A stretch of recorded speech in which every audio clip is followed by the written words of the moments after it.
Good morning, Apex University. My name is Dan and I'll be your coach for today. And we're looking at a game from yesterday, and full disclosure, it's legal here in the Netherlands where I live, but right before this game I had smoked weed with some friends of mine, and so in this game during some parts my aim is embarrassingly bad. Now the reason I'm pointing that out is because during this game I run into a couple of the difficult situations that I get asked about a lot.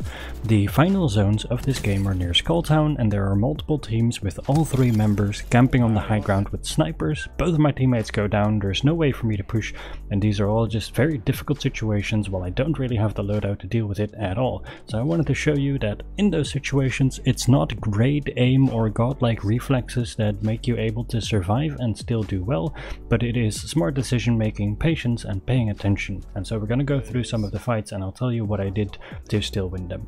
First off, early into the game, we chase a team after our early fights. They were spamming from a bit far away and we catch them on the village outside of bunker.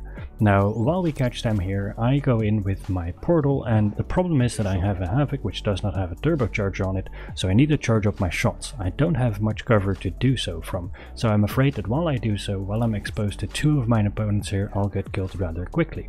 Because of that, you see me, well, I don't have cover, jumping while I'm charging up my shot. That's just to try and prevent more than one or two of their bullets hitting me while my shot is charging up, because if it does, I'll get aim punched, which throws off my first bullet, and as you might remember from the previous video, if your first shot gets thrown off target, you might miss a lot more. And just like that, you might also notice that when the lifeline climbs over during my reload, I jump into a slide to make it hard for her to hit me, and I pre-aim her body already, even though I can't shoot yet, so that by the time I'm done reloading it's easy to hit her.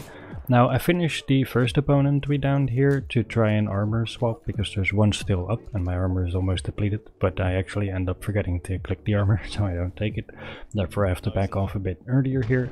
But I try to help my teammate pinpoint his location. We're on the chase, and like I warned you about before, my aim here is just horrendous. I also hadn't swapped the armor, so I have to use my Void Walk to back off here. Luckily Joel has got it, as well as accidentally shooting the floor here to let any opponents in the area know that we are right here. After healing and looting up, we start making our way over towards the Skulltown direction, where there are two packages, and we haven't heard any of these teams other than the occasional sniper shot, which later ends up being the case because they're all hiding on the high ground. But I find myself at Graber here. We end up checking the packages and we make our way via the Thunderdome direction back towards the Skull to check out where all these teams are. So as we're pushing up, we know that at least one team is in front of us because they are shooting at my teammate, and we know that there's one more team somewhere around because they were fighting somebody before. As I turn the corner, I see the Bangalore just in time turn around and crouch to try and take a shot at me, which is why I don't take the extra time to go for a headshot. But luckily, after warning her with a body shot, her teammate is already damaged and goes down. I try to knock him in the smoke. The first shot on him I believe doesn't register because of his hitbox, and then in the smoke I miss sadly. I warn my teammate to get out as I see another team pushing, and he cannot tank all those people by himself, nor can I support him well enough from all the way over here. So I ask him to reconnect with me so we can push in together. This is probably the weakest Arcstar I've ever thrown in my entire life. It lands right at my feet here and prevents me from pushing forward for a little bit. We'll just pretend that didn't happen, and now that I've reunited with Joel here, we're ready to push in and third party this. I heard that there was one more team far on the right sniping with triple take and a longbow, so I tell Joel, they shoot at us here, and make sure we go over the ridge here and we block line of sight from them before we take a fight.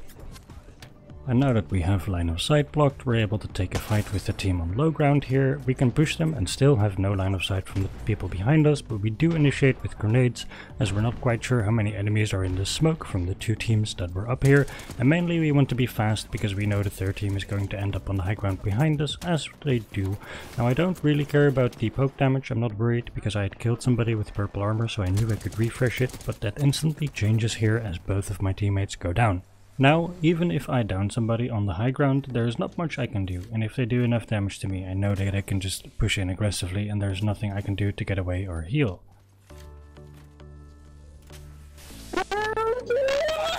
Oh. Our teammate was quite loud on the mic, so I mute him, and I can still hear the other team trying to push and res on the other side here, so I hope that this doesn't get me killed, but I do know how to get up here and get into a favorable position. I kind of forgot you need to jump to the left side as you climb here, so I mess up for a little bit, but I end up making my way up there towards a position where I have line of sight on the enemy team as well as on my teammates' banners, so that I can figure out when I can possibly see an opportunity to get them, as well as being in a safe spot where they can't easily initiate on me. Now I know that this Wraith that I just peeked is going to keep moving towards the left, so I prepare for it and don't want to give her a good peek. She notices, and as I check again, the Kraber scared her off and she used her Q ability, she used her Void Walk. Because of that, I want to push and punish her, and I want to shoot her before she makes her way backwards over the ridge where I can't stop her from being rezzed.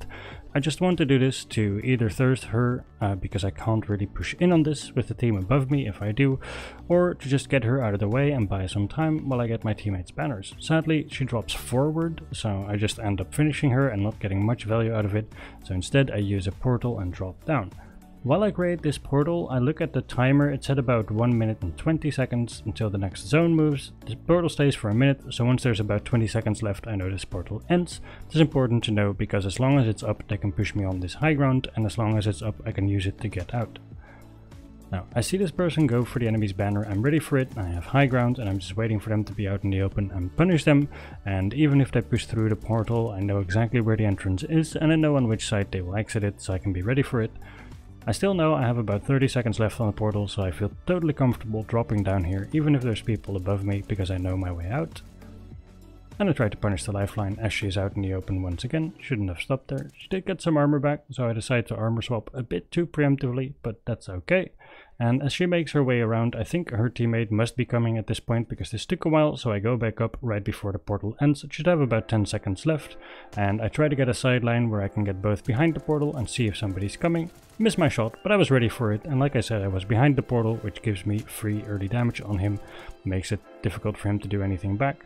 I try to thirst him before he can drop down on their side, because then there's nothing I can do about the res, but he has a purple knockdown shield, nothing I can do about that.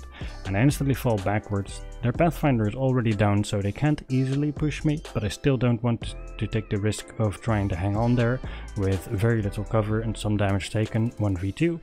So instead I rotate around, try to avoid the Bangalore ultimate, and just deal the damage that I can right here. Now the zone is already moving, and I've seen where the next zone is, so I want to rotate around before they do right here. Either they're going to hang back and take a lot of damage from the zone, or they're going to let their Pathfinder buddy bleed out. Either way, I want to make sure I get towards the new zone to a favorable position with a little bit of high ground here and some cover before they get there. So you see me swing around wide and try to focus on movement more than healing. Because there's two of them, I want to isolate them, so I pre-equip my grenade, but it turns out they didn't go for their teammate at all and they left far away from me.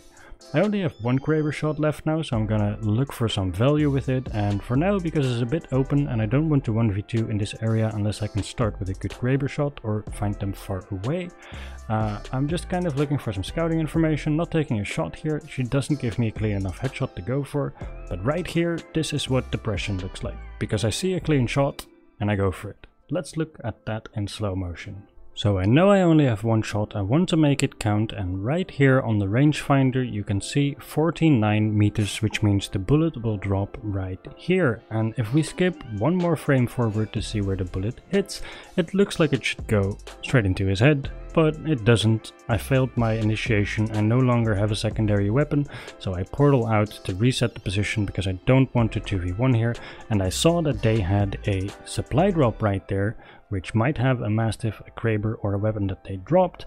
If I have to fight multiple opponents by myself, I'm going to full heal and try to get to that supply drop, or maybe some other building that hasn't been looted, just to try and pick up a secondary. I don't care if it's an RE45 with one clip in it, it just makes it significantly easier to quickly finish off isolated opponents, which makes it a lot more possible to defeat multiple enemies.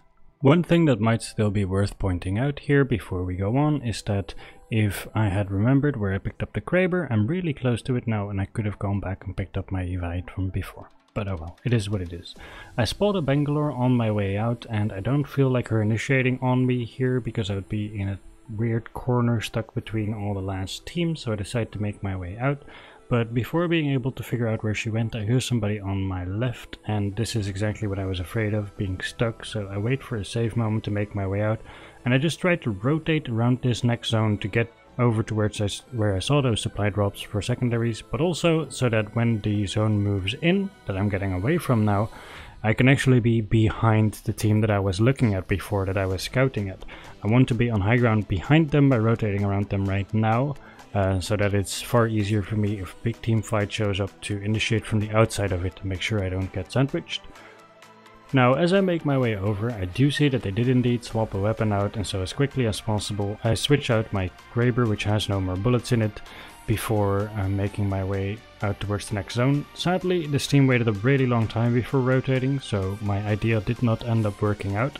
I deal some damage to force them to back off, but I don't want to tank this zone for too long and I have no cover, so I use my Void Walk and instantly relocate to where I have some cover and can hopefully heal.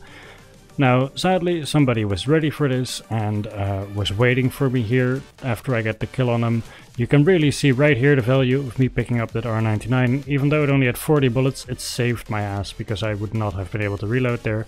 And I have almost no health left, nor did I instantly get the kill, so I want to relocate as fast as I can to a safe spot to heal. Now I know that they are still close enough from where the lifeline got down to hear me, and at the end of a healing item such as a shield cell there's this really loud noise of it finishing. So I end up using a medkit first here, even though it's slower than a bunch of shield cells, because it channels for a longer time and so it's quieter for a longer time, allowing me to then, before I use the faster shield cells, which are louder, to relocate to a spot where I am less predictable, and if somebody pushes in, I can initiate on them more effectively, or maybe use my Void Walk to just get out and relocate. I wait until I hear them pushing to the high ground, which I know is my moment to try and contest the high ground as well, which is really powerful in this final zone. I know they're waiting for me up there, so I have my Void Walk ready, and I'm just going to try to bamboozle them and get into zone behind them here to see if I can isolate one or force them off. Now I do get a good isolation here, but I mess up my aim a bit and don't get as much value as I'd like, while the zone is really chunking, so I instantly disengage and run my way back up. I know that they are going to shoot at me, so strafing is very important, but also notice how I didn't slide until I was already fairly far onto the next platform. That's just to make sure that I am not easy to headshot in that last second where I am visible, because everybody's going to desperation spam at me. Now I have no grenades or ammo to work with, so another patented Dan bamboozle move as I corner jump up. Sadly the Bangalore does not fall for it, but what I did was run up, jump around the corner, climb instantly into a crouch to not make more sound and wait for her to jump off, and you see me pre-aiming the corner where she peeks here because I don't have a turbocharger, so if I don't do that and she re-peeks the same side, I can't hit her in time and I'll have to jump down where I will die to the lifeline that was chasing me as well. Next she drops her ultimate on me, making me believe that she is not pushing up at all, but she is either leaving or she is healing before she pushes back up, so I get out of her ultimate and punish her as I know that she is underneath me, and I quickly check for ammo and grenades since I'm running low on everything. She doesn't have light, so I know I have to make do with about 80 energy ammo, and I know that there is potentially a lifeline and a pathfinder left. Those are the two I did not see die, so I want to be in a good position and have a grenade ready to full commit to a fight as soon as I start shooting to make sure I get the most out of my limited ammo. As soon as the lifeline pushes up, I predict where she's going to go. It is fairly easy. Initiate with a grenade, full commit, and I land on her head and slide off, but luckily she does too, and just like that, it's GG. Oh, alright. GG. Holy shit, man. That was a game, my man. You are the Apex champions. Oh yeah. 2600 damage. I really hope this was helpful. Peace.